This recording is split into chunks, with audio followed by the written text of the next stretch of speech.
Haleluya. Bwana Yesu asifiwe sana wapendwa, na wasalimu katika jina la Bwana wetu Yesu Kristo. Neema ya Yesu Kristo iwe nanyi popote ambapo mnapokuwa kwa sana wakati kama huu. Sisi ni huduma ya waabudu halisi, na kwa majina kipekee naitwa mwinjilisti Kwabene Delphin, na ninaamini ya kwamba Bwana atatuzungumza tena na kutufariji kupitia neno lake kwa siku ya leo. Bwana awabariki sana.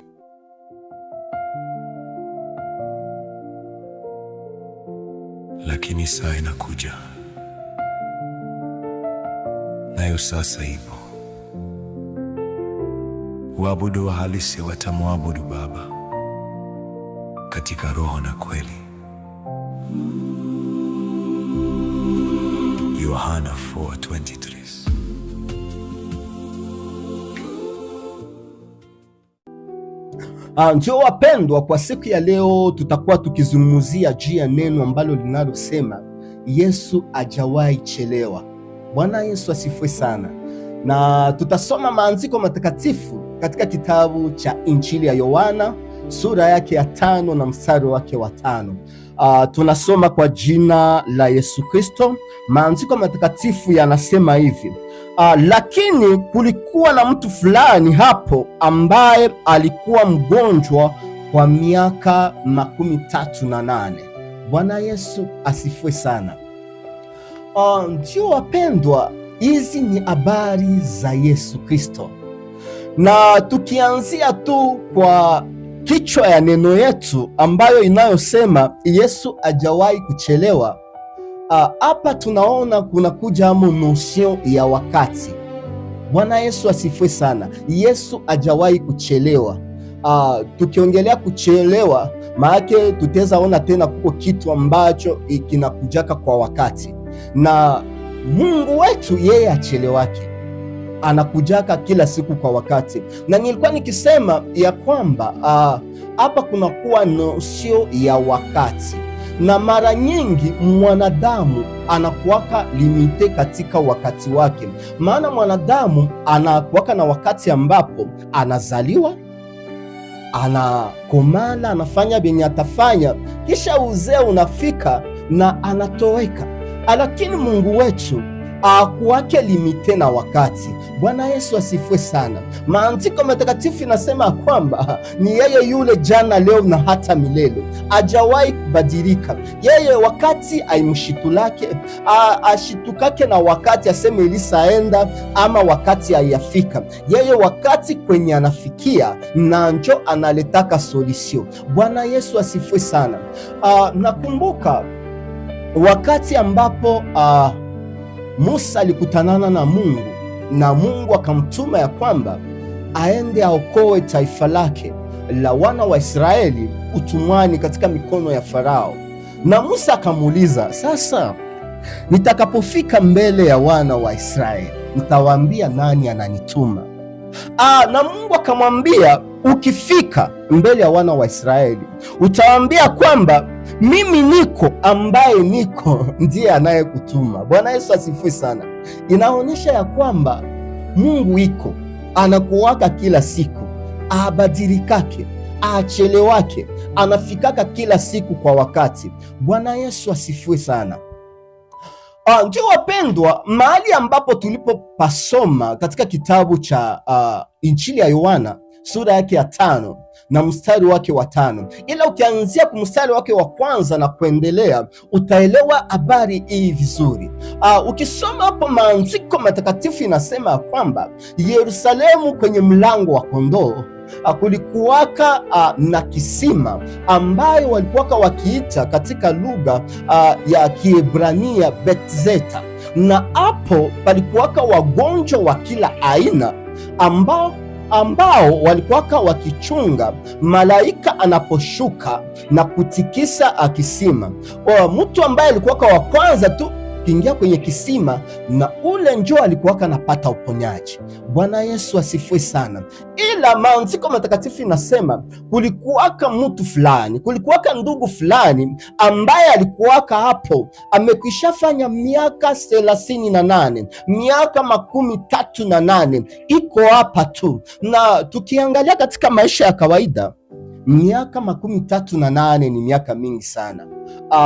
Tuseme mtu ambaye iko normale, mtu ambaye alienda katika njia ambazo zinazofaa, miaka 38 anakuwaka amekishafanya vitu vingi, anakuwaka tuseme amekisha soma, alisapata kazi, kama ni familia alisakuwa na familia, kama ni watoto, kama wengine wanakuwaka wamekishapata tuseme nyumba, gari na vitu vingine vya maisha.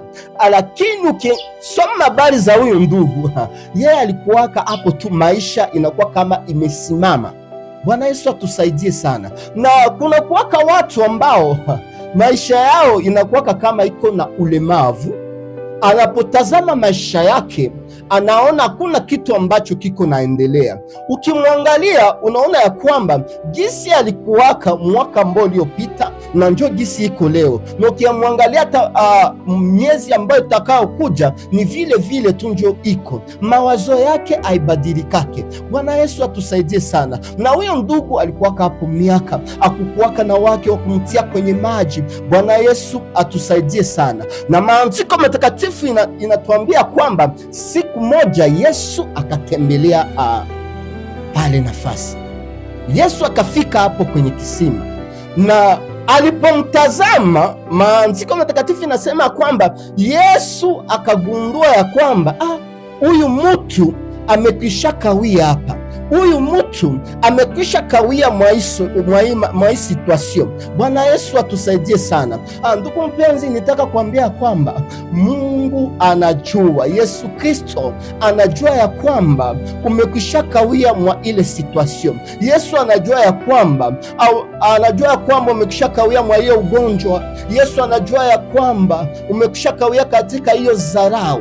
Yesu anajua ya kwamba umekwisha kawia katika hiyo kaoneo. Yesu anajua ya kwamba vile vipindi vigumu vimekisha kawia ndani ya maisha yako, ila leo kunakuwa neno la ufariji juu yako ndugu mpenzi. Yesu anakuwa akikuzungumza kupitia neno hili, akikwambia kwamba muda ya kufarijika kwako imefika. Bwana Yesu asifiwe sana.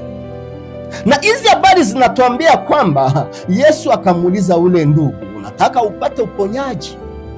Na ule ndugu akaanza kujiexplike, akasema kwamba niko hapa miaka mingi, sina wangu wa kunisukuma mbele. Lakini Yesu akasema sawa, nasikia. Lakini akamwambia neno ambalo lilikuwaka ligumu kwake, lakini likabadilisha maisha yake. Yesu akamwambia kwamba wewe chukua godoro lako, chukua kitanda yako, ujitwike na ujiendee. Huyo ndugu akashangala na ile neno, kwa sababu pale formula ilikuwaka moja tu. Ili upate uponyaji ilikuwaka naomba kwamba upite tu kwenye maji, malaika atakapotikisa hiyo maji unakuwa kwanza kuingia amo na unapata uponyaji. Lakini huyo ndugu kuko kitu ambayo hakukuwaka anajua. Alikuwaka na sababu ya kwamba Yesu anapofika maishani mwako anakufanyiaka njia mahali pengine, mahali ambapo watu walikuwaka napita, haiko pale njoo utakapopitia. Bwana Yesu asifiwe sana. Nilikuwa nikisema ya kwamba huyo ndugu alikuwaka akisababu ya kwamba kuko kitu ambayo hakukuwaka naelewa, na hiyo kitu ni Yesu anapofika maishani mwako, haiko njia wengine walikuwa kanapitia njoo unapitiaka. Hapana, Yesu anakufanyiaka njia mpya. Bwana Yesu asifiwe sana. Kama kuko formule ambazo watu walikuwa kanafanya ili wafaulu, Yesu akifika maishani mwako anakufanyiaka ingine formule. Kama alikuwa katumikisha ABC, Bwana anakufanyiaka ingine formule. Na huyo ndugu alikuwaka hapo na akashangaa sana kuona Bwana anamwambia kwamba achukue godoro lake, ajitwike na ajiendee. Bwana Yesu asifiwe sana. Bwana Yesu anafanyaka njia mahali ambapo hakuna njia. Ndugu mpenzi, nitaka kuambia kwamba Bwana atakufanyia njia mahali ambapo hakuna njia. Bwana atakufungulia njia mahali ambapo kukuwa na wazia. Hautapita mwa hiyo njia wengine walipitaka. Usikuwe mtu wa kupenda kukopia njia za wengine. Bwana anapofika maishani mwako anakufanyiaka njia mpya. Bwana Yesu asifue sana. Na Bwana akamwambia kwamba chukua godoro lako na ujiendee. Ingikuwaka iliwezekanaka, Bwana amwambia kwamba shimama tu na uende, wacha hii godoro hapo. Bwana Yesu asifue sana. Lakini hapo kunakuwa ufunuo fulani. Hiyo godoro ama hiyo kitanda ilimubebaka miaka 38. Bwana Yesu asifue sana.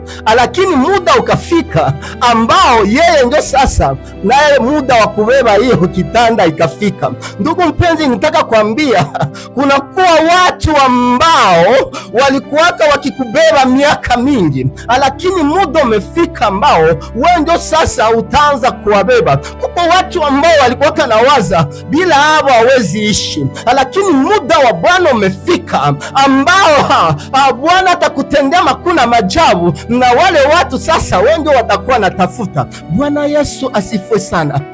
Mungu wetu achelewake, ndugu mpenzi.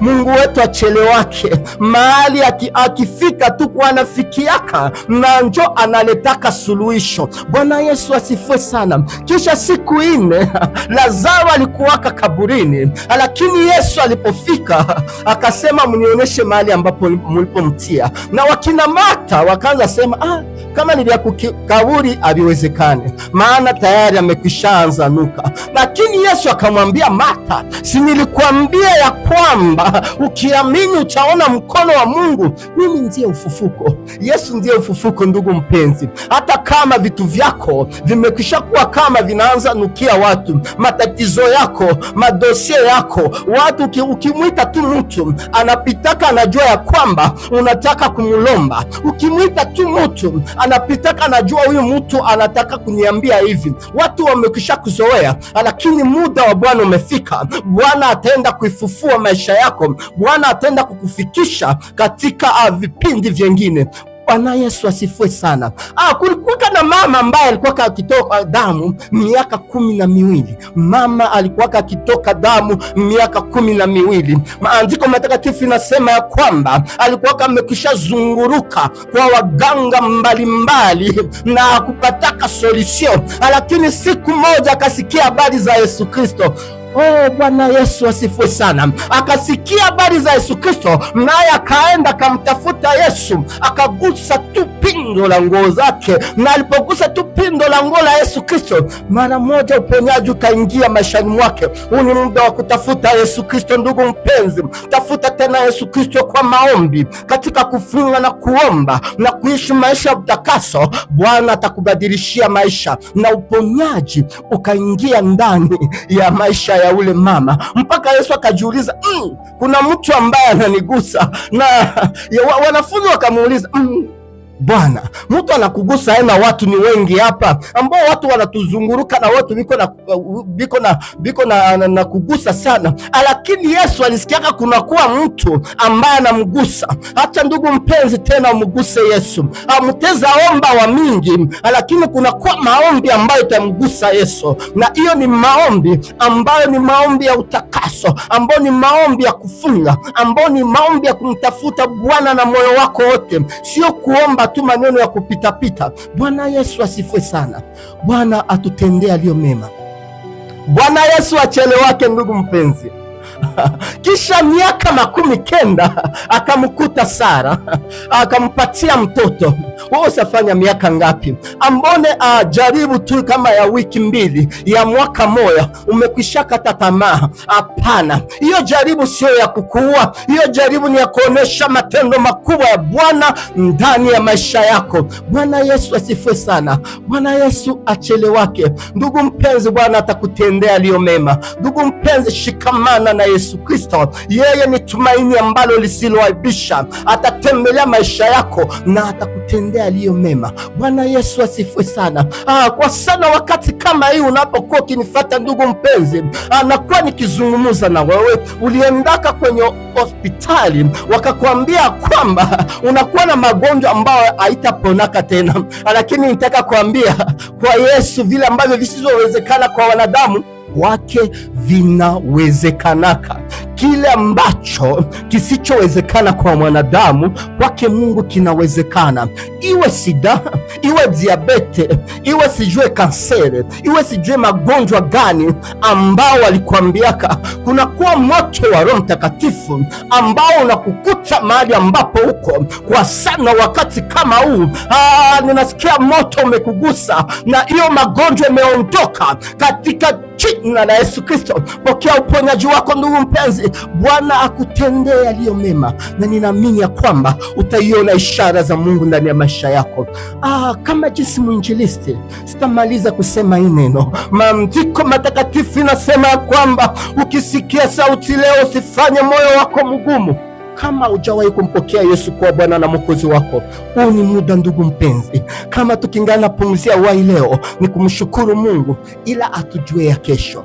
Leo ndio siku yako. Asa na kushauria ndugu mpenzi, umpokee Yesu kwa Bwana na Mwokozi wako, na sio vitu ya ajabu sana. Kama balikuambia usafanya zambi za hawezi samehewa, walikudanganyaka. Hakuna zambi ambazo Mungu hawezi akasamehe. Hakuna mahali ambapo ulipofika ambapo Mungu hawezi akakutosha. Bwana anapenda kwamba umpokee Yesu, umpokee kuwa Bwana na Mwokozi wako. Samahani, na utaomba ombi fupi hili ukisema: Mungu Baba, nimeshindwa, mimi mwenye zambi, sistahili na sienee mbele za uso wako, na kupokea kuwa Bwana na Mwokozi wangu. Uitawale maisha yangu, niwe wako leo na hata milele. Jina langu liandike katika kitabu cha uzima. Niwe wako, uitawale maisha yangu katika jina la Yesu Kristo, amen. Ndugu mpenzi, naamini ya kwamba ukiomba ombi fupi ili naamini ya kwamba Baba, Mwana na Roho Mtakatifu watakuja maishani mwako na utaanza kuiona mabadiliko.